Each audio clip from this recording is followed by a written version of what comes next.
Third పార్టీకి భూములు కేటాయించొద్దు అని హైకోర్టు ఆల్రెడీ ఆర్డర్ ఇచ్చింది. ఆ భూములు ముట్టద్దు అని చెప్పినాక ఇప్పుడు ఏం చేస్తుండ్రు, ఈ భూమి మొత్తం మేము ఎవరికో దళారులకు అప్పచెప్తాం, మీరు పోయి ఆ దిల్ భూములలో మార్కెట్ కట్టుకోండి అంటుండ్రు. అంటే ఆ భూమి వచ్చేది లేదు, మార్కెట్ కట్టేది లేదు. ఇది మాత్రం అమ్ముక దొక్కుతాం. ఇప్పుడు ఆ దిల్ భూములలో ఎంత పంచాయతీ ఉన్నది, ఆడెన్నో 233 ఎకరాలు ఇస్తున్నాం మీకు అని అన్నారు. అందులో ఆల్రెడీ ఓఆర్ఆర్లో 33 ఎకరాలు పోయింది. అందులో ఒక గుడి ఉన్నది, 25 ఎకరాలలో గుడి ఉన్నది ఆ భూములల్లో. అందులోకెళ్ళే ఒక రోడ్డు పోతున్నది. అందులోనే 4 ఎకరాలలో సబ్ రిజిస్ట్రేషన్ ఆఫీస్కు శాంక్షన్ చేసిండ్రు. అందులో పాపం ఇందాక 2 మహిళలు మాట్లాడిండ్రు కదా, వీళ్ళు మాట్లాడింది ఈ భూమి గురించి కాదు, ఆ భూమి గురించి. ఆ భూమిలో ఒక 40-50 ఎకరాల ఎస్సీలు ఎంక్రోచ్మెంట్ ఉన్నారు. ఎంక్రోచ్మెంట్ అంటే వాళ్ళు అక్కడ సాగు చేసుకొని బతుకుతున్నారు. ఆ అమ్మ మాట్లాడింది, ఈ అమ్మ మాట్లాడింది అదే, ఈ భూమి గురించి కాదు. ఈ భూమిలో ఆల్రెడీ డబ్బులు ఇచ్చేసినాం, ఇక్కడ రైతులకు ముట్టినా, ఇక్కడ ఇబ్బంది లేదు. వాళ్ళన్నది ఏంటంటే అక్కడ మార్కెట్ పెడతామంటున్నారు, అందులో మేము ఏండ్ల తరబడి సాగు చేసుకొని బతుకుతున్నాము, మాకు డబ్బులు ఇవ్వాలని ఆ ఎస్సీ రైతులు అడుగుతా ఉన్నారు. ఇప్పుడు అందులో ఎన్ని కిరికిర్లు. హైకోర్టులోనేమో ఒక ఆర్డర్ ఉన్నది, కేంద్ర ప్రభుత్వం దగ్గర ఆంధ్రప్రదేశ్ ఫిర్యాదు ఉన్నది. ఈ ఎస్సీ రైతులు మాకంట్లో మేము కబ్జా మీద ఉన్నాం, మాకు పైసలు రావాలని ఎస్సీ రైతులు అడుగుతున్నారు. అందులోనే గుడి ఉన్నది, అందులో మధ్యలోకెళ్ళి ఒక రోడ్డు పోతున్నది. అంటే అది అయ్యేది కాదు, పోయేది కాదు. మళ్ళా ఢిల్లీలో ఏమంటున్నారు, హౌసింగ్ బోర్డు వాళ్ళు 1500 కోట్లు కట్టమని మార్కెటింగ్ శాఖను అడుగుతున్నారట. ఇదేమో మార్కెటింగ్ శాఖ తన సొంత పైసలు పెట్టి 10 కోట్లు పెట్టి ఈ భూమి కొన్నది మార్కెటింగ్ శాఖ. ఈడ అంతర్జాతీయ మార్కెటింగ్ వ్యవస్థ నిర్మాణానికి 350 కోట్ల డబ్బులు డిపాజిట్ చేసి పెట్టింది మార్కెటింగ్ శాఖ. భూమిని ఆగం చేస్తారట, మనకు చెట్ల పొన్న గుట్టల పొన్న బొమ్మంటారు. ఆ గుట్టలలో హైకోర్టు కేసు ఉన్నది, ఆంధ్రప్రదేశ్ పంచాయతీ ఉన్నది, ఎస్సీల పంచాయతీ ఉన్నది, అందులో గుడి ఉన్నది, మడిమిట్టకెలో రోడ్డు ఉన్నది. అంటే ఇది అయ్యే ముచ్చట కాదు. మార్కెట్కు మంగళం, భూమి మాత్రం కథ, భూ బకాసారులో మయం చేసే కథ. అంటే ఈ భూమి మీద కన్నుబడ్డది. సబితకు అన్నట్టు సూర్యుడు చుట్టూ భూమి తిరిగితే రేవంత్ రెడ్డి భూమి చుట్టూ తిరుగుతుండు. రేవంత్ రెడ్డి భూమి చుట్టే తిరుగుతుండు, ఆడ భూమి కనబడ్డది మాయమిగా. ఇప్పుడు ఈ భూమి మీద కన్నుబడ్డది.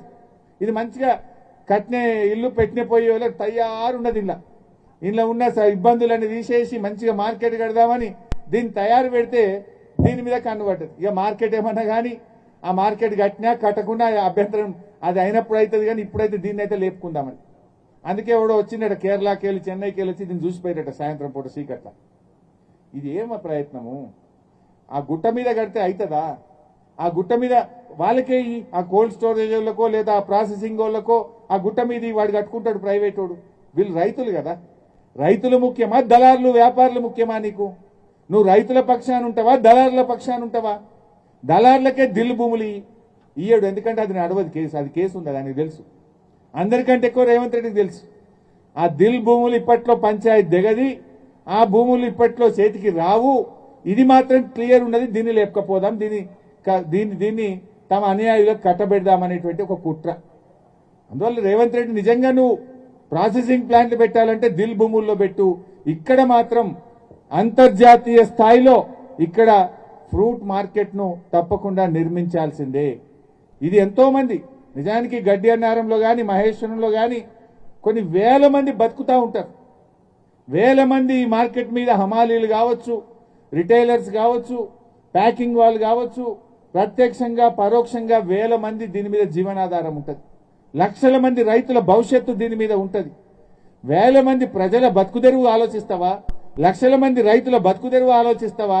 నలుగురు దళారులకు ఈ భూమిని అప్పజెప్పి నీకు వచ్చే కమిషన్ల గురించి ఆలోచిస్తావా అని మేము అడుగుతా ఉన్నాం. రైతుల్ని కూడా వదిలిపెట్టావా నీ కమిషన్ల కోసం? చివరికి రైతుల భూముల మీద కూడా నీకు కన్నుబడితే ఏమైతుంది? ఈ రాష్ట్రం ఎటుపోతుందో ఒక్కసారి అలా ఆలోచించాల్సిన అవసరం ఉంది. అందుకే ఈ వేదిక నుంచి ప్రభుత్వానికి విజ్ఞప్తి చేస్తున్నాం. కబ్జాలకు కాదేది అన్నట్టు నువ్వు చివరికి రైతులను మార్కెట్ యార్డ్ భూముల మీద కూడా నీ దృష్టి పడ్డది. ఈ భూమి ఆల్రెడీ మార్కెట్ యార్డు మార్కెటింగ్ శాఖ నోటిఫై చేసింది. మార్కెటింగ్ శాఖకి భూములు అప్పచెప్పడం జరిగింది. మార్కెటింగ్ శాఖ ఆధ్వర్యంలో ఇక్కడ ఫౌండేషన్ స్టోన్ వేయడం జరిగింది. మార్కెటింగ్ శాఖ ఆధ్వర్యంలో 350 కోట్ల నిధులు సమీకరణ చేయడం జరిగింది. మార్కెటింగ్ శాఖ ఆధ్వర్యంలో 1000 కోట్ల రూపాయలతో ప్రణాళిక సిద్ధం చేయడం జరిగింది. దాన్ని ముందుకు తీసుకుపోండి, రైతుల భవిష్యత్తు ఆలోచించండి.